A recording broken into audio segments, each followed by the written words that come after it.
4月14日，耶稣接近圣殿。经文诗篇27篇。耶和华是我的亮光，是我的拯救，我还怕谁呢？耶和华是我生命的保障，我还惧谁呢？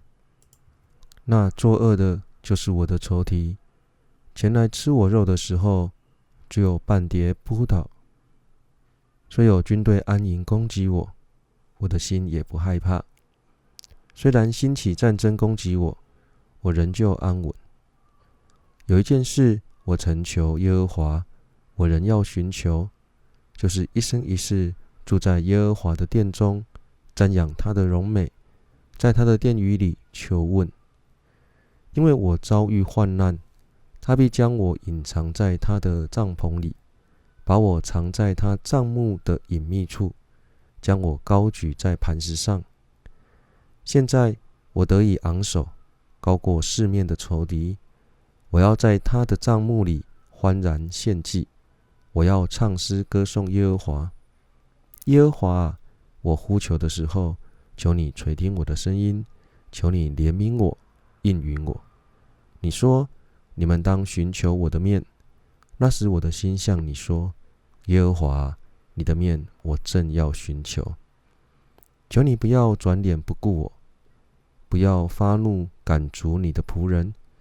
你向来是帮助我的，救我的上帝啊，不要离开我，也不要撇弃我。即使我的父母撇弃我，耶和华终必收留我。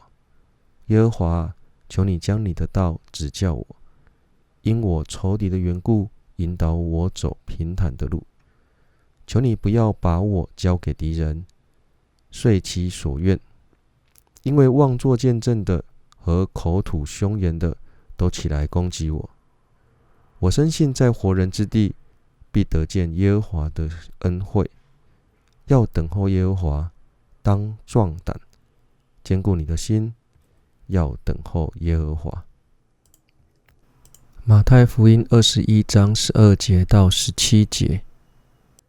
耶稣进了圣殿，赶出圣殿里所有在做买卖的人，推倒兑换银钱之人的桌子和卖鸽子之人的凳子，对他们说：经上记载，我的殿要称为祷告的殿，你们倒使它成为贼窝了。在圣殿里有盲人和瘸子，到耶稣跟前，他就治好了他们。祭司长和文士看见耶稣所行的奇事，又见小孩子在圣殿里喊着说：和散那归于大卫之子，就很生气，对他说：这些人所喊的，你听到了吗？耶稣对他们说：听到了。经上说，你借孩童和吃奶的口发出完全的赞美，你们没有念过吗？于是他离开他们，出城到伯大尼去，在那里过夜。分享：我的殿必称为万民祷告的殿。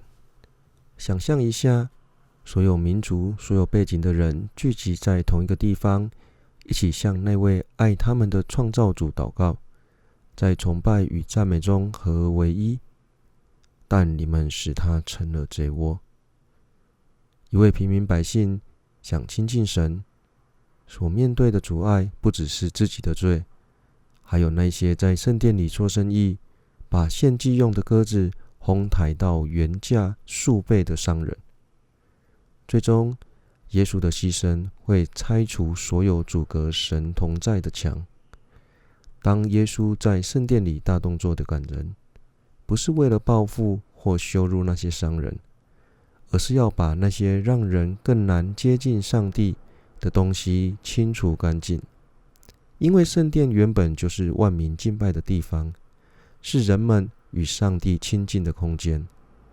那正是圣殿的意义，也是上帝子民本该拥有的身份。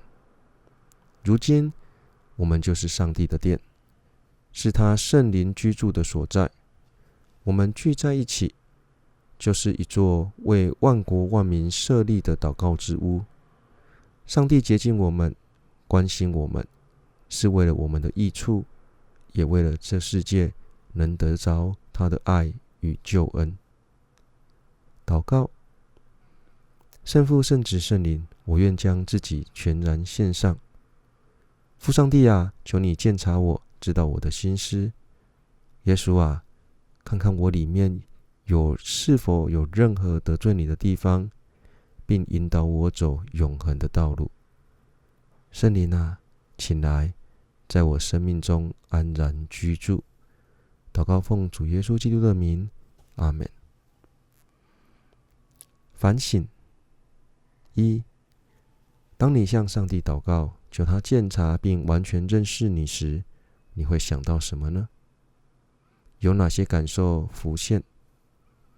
第二，若你可以毫无阻碍地亲近圣灵，像被洗净一样自由，那会是什么样的经历呢？你的人生可能会有什么不同？